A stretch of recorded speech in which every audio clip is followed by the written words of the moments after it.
যখন আপনি Premiere Pro open করবেন আপনার এরকম একটা প্যানেল তৈরি হবে। এখানে হচ্ছে গিয়ে আমার আগের কাজ যেহেতু, তো এগুলো আপনারা দেখবেন না। এটা ব্ল্যাংক থাকবে। তো আমি জাস্ট নিউ প্রজেক্ট এ ক্লিক করব। এরপরে হচ্ছে নিউ প্রজেক্টের নাম আমরা একটা দিয়ে দিব যে ফার্স্ট ক্লাস এবং এখানে আমার ব্রাউজে গিয়ে আমি এই প্রজেক্ট ফাইলটা কোথায় সেভ করব সেটা আমরা দিয়ে দিব। তো আমি যেকোনো এক জায়গায় সেভ করছি। এটা মনে রাখতে হবে এটা কিন্তু আমাদের Premiere Pro project file not video. Video render করার জন্য একটা সেটিংস আর শুধুমাত্র প্রজেক্ট সেভ করার জন্য আরেকটা সেটিংস। প্রজেক্টটা আমরা কেন সেভ করব? কারণ পরবর্তীতে যদি আমাদের কোনো চেঞ্জ দরকার হয়, সেই ক্ষেত্রে এটা আমরা চেঞ্জ করার জন্য আবার খুলে এরপরে এডিট করতে পারবো। এরপরে হচ্ছে দেখেন এখানে ভিডিও রেন্ডারিং অ্যান্ড প্লেব্যাক। তো রেন্ডার এখানে দেখতে পাচ্ছেন আমার এখানে আছে কিউডা মানে জিপিইউ অ্যাক্সেলারেশন। যাদের গ্রাফিক্স কার্ড নাই অনলি সফটওয়্যার অনলি দেখবেন। বাট যেহেতু আমার গ্রাফিক্স কার্ড আছে সেহেতু আমরা এটা ইউজ করব। ওকে? এখানে আর তেমন কিছু কাজ নাই। আমরা ডিরেক্টলি আমার এখানে ওকে প্রেস করে বের হয়ে যাব।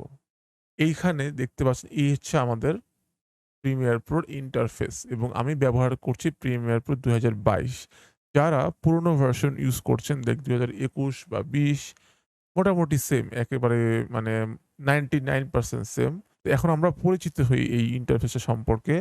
আমার বাম পাশে দেখতে পাচ্ছেন এইখানে, এখানে এটা হচ্ছে গিয়ে ইম্পোর্ট মিডিয়া মানে আপনি কোন ছবি, ভিডিও যা কিছু এখানে আপনি ইম্পোর্ট করতে পারবেন। মানে প্রিমিয়ার প্রো যেসব ফাইল সাপোর্ট করে মোটামুটি সবকিছু আপনি এখানে ইম্পোর্ট করতে পারবেন।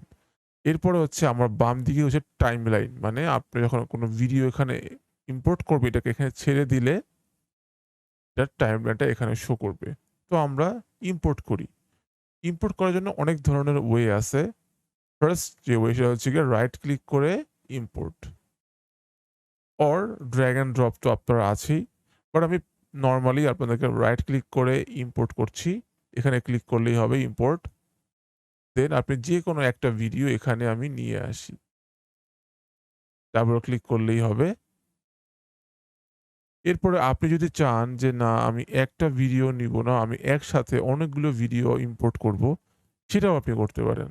তাহলে কি করতে হবে আমাদের? আবার রাইট ক্লিক দেন ইম্পোর্ট আপনি একসাথে অনেকগুলো ফাইল ধরবেন এভাবে। ড্র্যাগ করে ধরতে পারেন। আপনি যদি ইন্ডিভিজুয়াল এভাবে ধরতে পারেন তাও পারেন। যদি আপনি চাই যে না আমি এখানে একটা ধরবো, দেন কন্ট্রোল চেপে আপনাকে এখানে আরেকটা ক্লিক করতে হবে। দেখবেন যে অলরেডি সিলেক্ট হয়ে গেছে। এরকম করে আপনি মাল্টিপল ভিডিও এখানে সিলেক্ট করতে পারেন। তো আমি আরেকটা সিলেক্ট করছি। দেন ডাবল ক্লিক অর ওপেন। দেখতে পাচ্ছেন যে অলরেডি সবগুলো আমার প্রজেক্ট প্যানেলে চলে আসছে। এরপর হচ্ছে আমি এগুলোকে জাস্ট ড্র্যাগ করে এখানে ছেড়ে দিব। টাইমলাইন তৈরি হয়ে গিয়েছে অ্যান্ড এখানে আমাদের ভিডিও লেয়ার, অডিও লেয়ার দেখা যাচ্ছে। অনেক নতুন অপশন দেখতে পাচ্ছি আমরা। আমাদের উপরে এসে প্রিভিউ উইন্ডো মানে আমরা প্রিভিউ দেখতে পাবো। এই প্রত্যেকটা প্যানেলকে আপনি ইচ্ছামত নিজের মতো করে এভাবে কাস্টমাইজ করতে পারেন। ওকে? আমি একটু আমার মতো করে আমি কাস্টমাইজ করে নিচে যাতে সবার সুবিধা হয় দেখতে। দেখতে পাচ্ছেন? ওকে। এরপর হচ্ছে দেখুন উপরে আমাদের প্যানেলগুলোর নাম আছে যে কোনটা কোন প্যানেলে আছে। এখন আছি আমরা এডিটিং প্যানেলে। যদি আমরা কালার প্যানেলে যাই তাহলে কালারের মতো অপশন চলে আসে। মানে কালারে ক্লিক করলে দেখবেন যে কালারের যেই ইন্টারফেস দেখেন এখানে সব কালারে চলে আসছে। বাট আমরা আজকে কালার গ্রেডিং করব না, আমরা এডিটিং করব। তো আমরা আবার এডিটিং এ ফেরত যাচ্ছি। That's it. যদি আপনার এটা উল্টাপাল্টা হয়ে যায় লাইক আপনি এভাবে করে বা উপরে নিচে হয়ে যায় সেই ক্ষেত্রে আমাদের কাজ কি? এই ক্ষেত্রে আমাদের মেইন কাজ হচ্ছে ধরেন আমি এভাবে সব উলটপালট করে ফেললাম। জাস্ট উইন্ডোতে যাবেন।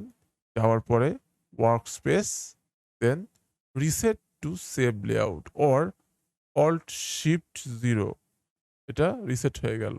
তো এখন হচ্ছে আমরা এই টাইমলাইনটা সম্পর্কে আরেকটু ডিটেইলস এ জানি। তো দেখতে পাচ্ছেন এখানে ৩ টা ভিডিও আছে এবং প্রতিটা ভিডিও সাথে এটা লেগে আছে। এখন আমাদের দরকার কি ১ম এ কাটাকাটি। কাটাকাটি করার আগে যেহেতু এই লেয়ারে কোনো অডিও নাই, মানে আমি কোনো অডিও ছাড়া এটাকে এক্সপোর্ট করেছিলাম। তো আমি ভিডিও থেকে অডিওটাকে আলাদা করে ফেলবো কাজের সুবিধার্থে। আপনি ইচ্ছে করে রাখতেও পারেন। যদি অডিও রেখে কাজ করতে চান বা শুনতে না চান সেক্ষেত্রে আপনি অডিওটা এখানে মিউট করতে পারেন। দেখেন মিউট ট্র্যাক লেখা আছে। এখানে মিউট করে দিলে আপনার অডিওটা আর শোনা যাবে না। আপনি যদি স্পেস বার প্রেস করেন তাহলে এটা প্লে হবে। দেখতে পাচ্ছেন যে প্লে হচ্ছে। আপনি যদি আবার স্পেস বার প্রেস করেন তাহলে থেমে যাবে। যদি আপনি স্পেস বার না চান তাহলে এখানে প্লে বাটনে প্লে করলেও হবে। আবার এখানে ক্লিক করলেও থেমে যাবে। এটা হচ্ছে আপনি যদি এখানে বাড়াবেন দেখবেন যে এটা বড় হবে। মানে আমি প্রত্যেকটা ফ্রেম ধরে কাটতে পারবো। এবার যদি আপনি আবার এভাবে করেন তাহলে দেখবেন যে অডিও লেয়ারটা দেখা যাচ্ছে। আর যদি উপরেরটা করেন তাহলে ভিডিও লেয়ারটা আরো বড় করে আমরা দেখতে পাচ্ছি। কিভাবে ফেলবো? যদি আমি এভাবে করে ডিলিট করে দিই তাহলে আমার ডিলিট চাপি দেখবেন যে ভিডিও অ্যান্ড অডিও দুটোই ডিলিট হয়ে গিয়েছে। বাট আমি কন্ট্রোল জেড দিয়ে আমি আবার ফেরত আনতে পারবো।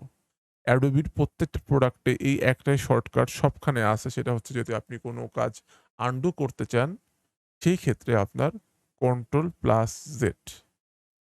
ওকে। নাও আমরা ভিডিও থেকে অডিওটাকে আলাদা করে ফেলি। তো ভিডিওটাকে একবার ক্লিক করব, লেফট ক্লিক, দেন রাইট ক্লিক, দেন আনলিঙ্ক। আনলিঙ্ক করলে কি হবে দেখেন আমি আনলিঙ্ক করছি। ভিডিওটা এবং অডিও লেয়ারটা আলাদা হয়ে গেছে। তাহলে এখন কি করি আমরা যেহেতু ভিডিও দরকার তো আমরা ভিডিও রাখবো এবং অডিওটা ক্লিক করবো একবার তারপরে ডিলিট চাপ দিব। অর ব্যাক স্পেস চাপ দিলেও ডিলিট হয়ে যাবে। নাও আমরা আসি যে যেহেতু আমার ভিডিওটা প্রতিটা ভিডিও আমি যখন অনেকগুলা ভিডিও নিয়ে কাজ করব, আমার ভিডিওগুলা বুঝতে নাই পারতে পারি যে আমার কোনটা কোন ভিডিও। সেই ক্ষেত্রে এই ভিডিওগুলোর রং পরিবর্তন করতে পারে। মানে প্রতিটা ভিডিও লেয়ার আপনি রং পরিবর্তন করতে পারেন। রাইট ক্লিক করব, দেন লেভেল, দেন দেখেন এখানে পার্পল করে দিচ্ছি আমি।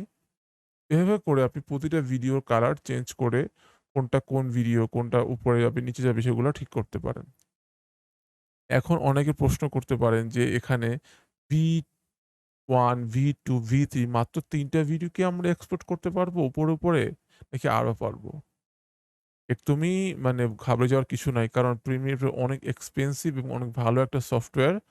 তো আপনি এখানে জাস্ট একটু এই যে করবেন, দেন দেখবেন যে যত উপরে যাবেন অনেক ভিডিও লেয়ার আপনি নিতে পারবেন।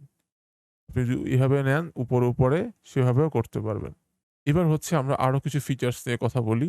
১ম এই হচ্ছে আমাদের প্রিমিয়ার প্রো সবচেয়ে বেশি যেটা হয় ইউজ কাট। মানে আপনার একটা পার্ট থেকে আরেকটা পার্ট কাট করে ফেলা ভিডিও থেকে। তো আমি একটু ছোট করে নিচ্ছি। দেখেন এখানে আমি চাচ্ছি যে এই ৫ সেকেন্ড থেকে ১০ সেকেন্ড পর্যন্ত আমি রাখবো। আর বাকি পার্ট গুলো আমি ফেলে দিব। তাহলে আমাদের শর্টকাট কি অথবা আপনি এখানে চলে গেলেও হবে দেখেন। এটা হচ্ছে টুলবার অ্যান্ড এখানে যদি আপনি কাটেন, সি প্রেস করেন অর এখানে ক্লিক করেন দেখবেন যে আপনার মাউসটা চেঞ্জ হয়ে একটা ব্লেডের মতো অপশন চলে আসছে মানে কাটার জন্য। তো ৫ সেকেন্ডে আমি যদি একটা ক্লিক করি দেখবেন যে কেটে গেছে। ভিডিওটা আমার ২ টা ভাগ হয়ে গেছে। বাট আমি চাচ্ছি যে ৫ থেকে ১০ সেকেন্ড পর্যন্ত কেটে ফেলবো। তাহলে আমি আবার ১০ সেকেন্ডে যাই। দেন আবার মাউসের লেফট ক্লিক করি। তাহলে আমার ৩ টা ভাগ হয়ে গেল। তাহলে আমার কোনগুলো রাখা দরকার? আমার শুধু এটা রাখা দরকার। আর বাকিগুলো আমরা ফেলে দিব। তাহলে আমি এটা একবার ক্লিক করে ডিলিট করে দিচ্ছি। দেন এটা একবার ক্লিক করে ডিলিট করে দিচ্ছি। এই যে ফাঁকা হয়ে গেল দেখেন অনেক দূরে চলে গেল ভিডিওটা। তো সেই ক্ষেত্রে আমার ভিডিওকে আবার টেনে সামনে আনতে হবে। এই ক্ষেত্রে আমার আবার কিছু শর্টকাট কি আছে যেটা জানলে আপনারা উপকৃত হবে। কারণ এগুলো শর্টকাট। তো আমি এই অডিওটা আমার দরকার নেই। ডিলিট করে দিচ্ছি। এখন এই যে মাঝখানে ক্লিক করলে ২ টা দেখবেন একটা সাদা রঙের বারের মতো চলে আসছে। মানে এখানে মাঝখানে আর কিছুই নাই। যদি আমি ডিলিট চাপি এই অবস্থায় দেখবেন যে এটা অটোমেটিক ওখান থেকে এখানে লেগে গেছে। আবার যদি এখানে ক্লিক করি, যেহেতু আমার বামে কিছুই নেই, তো একারে ভিডিওটা আমার ০ সেকেন্ড থেকে প্লে হবে। এরপরে আসি আমরা অন্যভাবে কাটা কিভাবে যায় দেখেন, এখানে আমি একটু বড় করছি। বড় করার পরে আপনি যদি কোনো ভিডিও শুরুর বা কোনো ভিডিও শেষের দিকে যান দেখবেন যে আপনার মাউসে অটোমেটিক্যালি একটা লাল পয়েন্টের মতো চলে আসছে।